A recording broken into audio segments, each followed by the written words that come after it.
சொல்லுவாங்க ஜெமிலா மேடம் அவங்க என்ன சொல்றாங்கன்னா, எதுக்கு இன்ஸ்டால்மெண்ட்ல அதை அறிவிக்கிறீங்க, ஒரே கட்டமா அந்த தேர்தல் அறிக்கையை வெளியிட வேண்டியதாங்க ஒரு குற்றச்சாட்டு. நான் கேட்கிறேன் உங்களுக்கு என்ன பிரச்சனைன்னு நான் கேட்கிறேன். என்ன ஏதாவது எஸ்ஓபின்றாங்களே இப்பெல்லாம் தேர்தல் கூட்டம் நடத்துறதுக்கு, அது மாதிரி ஏதாவது எஸ்ஓபி இருக்கா? மக்களை சந்திக்கிறோம், தேர்தலை சந்திக்க போறோம், அது இன்னைக்கு சொன்னா என்ன நாளைக்கு சொன்னா என்ன, எல்லாமே டிராஃப்ட் பண்ணி கரெக்டா மேனிஃபெஸ்டோ கொடுப்போங்க. தேர்தல் அறிக்கை கொடுப்போம், உங்களை மாதிரி ஏமாத்த மாட்டோம், பித்தலாட்டம் பண்ண மாட்டோம். நான் என்ன கேக்குறேன், நீட் தேர்வு ரத்து சொன்னீங்களே பண்ணீங்களா? வந்த உடனே கையெழுத்து போட்டுருவோம், முதல் கையெழுத்து மது விலக்குன்னு கனிமொழி சொன்னாங்களே செஞ்சாங்களா? டோல்கேட் மூடப்படும் அப்படின்னு இப்படி ஒரு ஆக்ஷனோட பண்ணாங்களே, அது மூடிட்டாங்களா? நான் கேக்குறேன். இதுக்கெல்லாம் எங்கம்மா பதில் இருக்கு உங்ககிட்ட? கல்வி கடன் ரத்து நீங்களே ரத்து பண்ணிட்டீங்களா? ரத்து பண்ணிட்டீங்களா? அதுக்கு சொல்லுங்க. நகை கடன் ரத்து நீங்களே ரத்து பண்ணிட்டீங்களா? முதல்ல அதுக்கெல்லாம் பதில் சொல்லுங்க. சும்மா 12% பண்ணதையே திருப்பி திருப்பி திருப்பி கூவிக்கிட்டே இருக்க வேண்டாம், மக்களை ஏமாத்த வேண்டாம். நான் என்ன கேக்குறேன், இதெல்லாம் சொன்னீங்களே செஞ்சீங்களா? நீங்க 1000 ரூபாய் கொடுக்கறேன்னு சொன்னீங்களா? கொடுத்தீங்கன்னு சொல்றீங்க. அது 28 மாசம் ஏமாத்துனீங்க பெண்களை. ஏமாத்திட்டு நாங்க கொடுத்த தொடர் அழுத்தத்தின் காரணமாக 1000 ரூபாய் கொடுத்தீங்க. அதுக்கப்புறம் தகுதின்னு ஒண்ணு கொண்டு வந்தீங்க. தகுதியை சொல்லிட்டு திருப்பி ஒரு 17 லட்சம் பேருக்கு கொடுக்கறேன், நீங்க மீதி 30 லட்சம் பேருக்கு திரும்ப ஆட்டைய போட்டீங்க. இப்ப நான் என்ன கேக்குறேன், 2000 ரூபாய் கொடுக்கலாமா கொடுக்க கூடாதா? கொடுக்க கூடாதுன்றீங்களா? நாங்க மக்களுக்கு கொடுக்கணும்னு நினைக்கிறோம், பெண்களுக்கு கொடுக்கணும்னு நினைக்கிறோம். அது உங்க கவர்மெண்ட், உங்களால எதுவும் கொடுக்க முடியாது. அது உங்க கவர்மெண்ட், உங்களுக்கு கொடுக்க முடியாது, உங்க நிதி அமைச்சருக்கு கொடுக்க முடியாது. நாங்க கொடுக்க முடியும், நாங்க சொல்றோம்.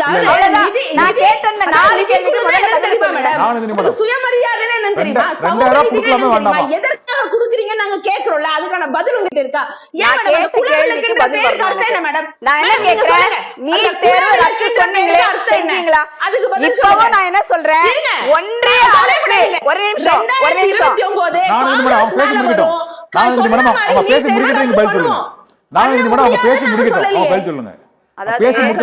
இவங்க சொன்னதுபடியே 37 வாக்குறுதிகளை எங்களால நிறைவேற்ற முடியல. காரணம் இவங்க சொல்றது ஒன்றிய அரசு கையில இருக்குன்ட்டாங்க. நான் கேக்குறேன், ஒன்றிய அரசு கிட்ட கேட்டு இல்ல அப்ப நீங்க மேனிஃபெஸ்டோ கொடுக்கணும். என்ன தைரியத்துல கொடுக்குறீங்க? அப்ப மக்களை ஏமாத்துவீங்களா? இல்ல மக்களை ஏமாத்துவீங்களா? அதுக்கப்புறம் ஒன்றிய அரசு கை காட்டி விட்டு போயிருவீங்களா? ஜெமிலா மேடம் நீங்க சொல்றது கரெக்ட் தான். ஆனா அவங்க என்ன நினைச்சாங்க, இந்த 2024 ஆட்சி மாற்றம் ஏற்படும், காங்கிரஸ் ஆட்சிக்கு வரும் என்று நினைச்சு அவர்கள் நீட் தேர்வு ரத்து மற்றபடி மற்ற திட்டங்களே அவங்க சொன்னாங்க. ஆனா வரல, அதனால முடியல அப்படின்னு இல்ல திமுக தரப்புல சொல்றாங்க. நீங்க சொல்ற பாயிண்ட நான் வரவேற்கிறேன் சார். அப்ப மேனிஃபெஸ்டோல என்ன போட்டிருக்கணும் தெரியுமா?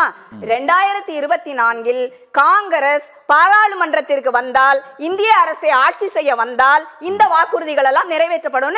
நீங்க சொன்ன 37 வாக்குறுதியை நீங்க எழுதி இருக்கணும்.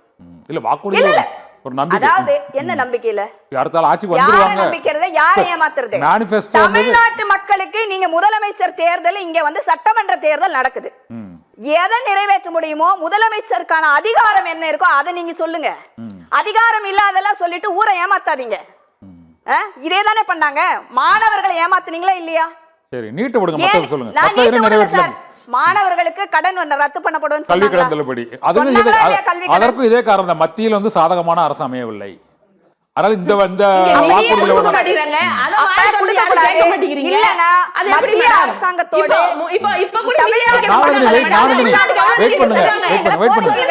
நீங்க சரியா கேட்கணும், பெற்று எழுது பண்ணணும். அதை விட்டுட்டு இங்க மதவாதம் வந்துரும், இந்த பூச்சாண்டி வந்துருவான், இந்த பிசாசு வந்துருவான், இந்த கதை வேண்டாம் சார். தமிழ்நாட்டு மக்கள் அதை விரும்பவே இல்லை. முதல்ல அதை புரிஞ்சுக்கோங்க. தமிழ்நாட்டு மக்கள் என்ன விரும்புறாங்க? தமிழ்நாட்டு மக்கள் என்ன விரும்புறாங்க அப்படின்னா, தமிழ்நாட்டு மக்களுக்கு தேவையான நலத்திட்டங்கள், நல்ல திட்டங்கள் வரணும், அவ்வளவுதான். இங்க எந்த மதவாதமும் எந்த பிரச்சனையும் இங்க கிடையாது. ஆனா நீங்க அப்படி ஒரு பிரபகண்டா வைக்கிறீங்க. அதை தவிர உங்களால எதையுமே பண்ண முடியல, எதையும் சொல்ல முடியல.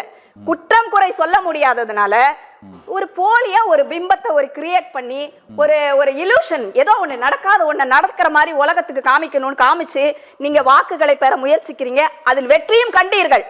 ஆனால் இப்பொழுது தமிழ்நாட்டு மக்கள் உஷாராயிட்டாங்க. அவங்களுக்கு தெரிஞ்சு போச்சு, நீங்க சொன்ன வாக்குறுதி எதையுமே நிறைவேற்ற மாட்டீங்க, உங்க சொந்த குடும்பத்தை மட்டும்தான் வளர்ப்பீங்க, நீங்க மக்களுக்கான அரசாங்கம் கிடையாது அப்படிங்கறத மக்கள் நன்றாக புரிந்து கொண்டார்கள்.